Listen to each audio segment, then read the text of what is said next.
One might find it difficult to believe, but a flood of molasses did indeed occur. This short delves into one of the most peculiar disasters in American history. On January 15, 1919, in Boston's North End, a catastrophic wave of molasses caused widespread destruction and tragedy. To set the scene, it was a mild winter day in Boston, with temperatures rising above 40 degrees Fahrenheit.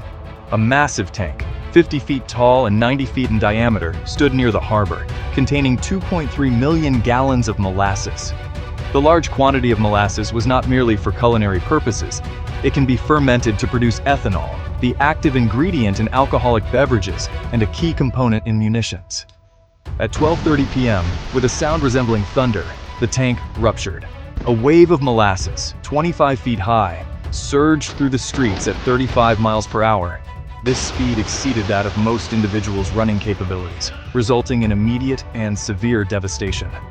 Buildings were displaced from their foundations, a truck was propelled into the harbor, and both people and animals were ensnared in the viscous flood. The molasses, being approximately 1.4 times denser than water, possessed significant destructive power. Those not crushed by debris faced the peril of drowning in the thick, sweet substance. In response to this disaster, the city mobilized extensive rescue efforts, with contributions from naval cadets and local residents. The cleanup process, however, was a prolonged ordeal. It took weeks to clear the immediate area and months for the rest of Boston. The pervasive stickiness affected everything it touched. The harbor remained brown until summer. This incident was not merely an anomaly, but a significant lesson.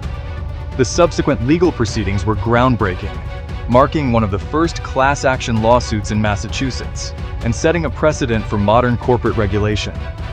Despite attempts by the company to attribute the disaster to anarchists, they were ultimately held accountable.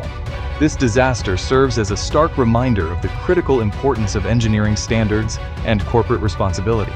The next time one enjoys something sweet, it is worth remembering the Great Molasses Flood of 1919, a disaster that demonstrated how the most unexpected events can have deadly consequences.